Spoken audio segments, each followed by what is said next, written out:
En espagnol, il y a deux petits mots qui rendent les francophones fous. Por et para. Les deux se traduisent par pour. Un seul, pour, en français, et deux en espagnol. Alors on hésite, on joue à pile ou face. Mais en vrai, il y a une logique. Une image toute simple. Et une fois que tu la vois, tu ne te trompes presque plus. Voilà l'image. Para, c'est une flèche. Elle pointe vers l'avant, vers un but, une destination, un destinataire, une date. Para regarde devant.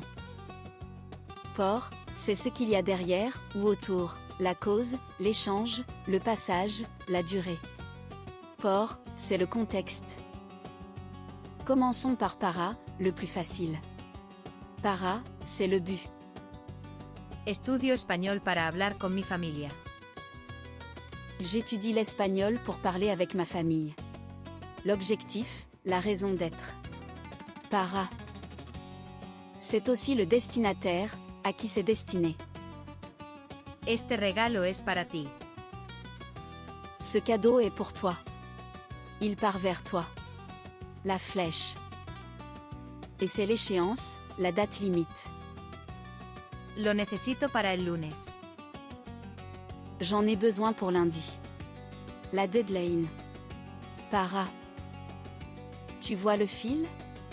Le but, le destinataire, l'échéance, tout ça pointe vers l'avant. Para. Maintenant, por. Por, c'est d'abord la cause. Le pourquoi, le motif. Gracias por tu ayuda. Merci pour ton aide. À cause de ton aide, grâce à elle. Por. C'est l'échange, le prix. Lo compré por 10 euros. Je l'ai acheté pour 10 euros. Un échange, de l'argent contre l'objet. Por. C'est aussi la durée. Viví en España por 2 años. J'ai vécu en Espagne pendant 2 ans. Por. Et c'est le passage, à travers quelque chose. Paseamos por el parque. On se promène dans le parc, à travers le parc. Por. La cause, l'échange, la durée, le passage. Rien ne pointe vers un but. C'est tout le contexte autour. Por. Et maintenant, le piège que tout le monde adore, le même, pour, français, deux sens en espagnol. Écoute bien. Este regalo es para ti. Ce cadeau est pour toi, il t'est destiné, il va vers toi. Lo hago por ti. Je le fais pour toi, à cause de toi, pour ton bien. Tu es la raison. Para ti, tu es la destination. Por ti, tu es la cause. Le même mot en français, deux mondes en espagnol. Un dernier, parce qu'il revient tout le temps au travail. Trabajo para Google. Je travaille pour Google, c'est mon employeur, mon but, je vais vers eux. Trabajo por ti hoy. Je travaille pour toi aujourd'hui, je te remplace, je le fais à ta place. Tu es la cause.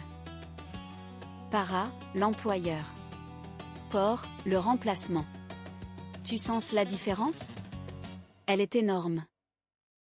Alors, à chaque fois que tu hésites, pose-toi une seule question. Est-ce que ça pointe vers l'avant, un but, une destination, une date? C'est para.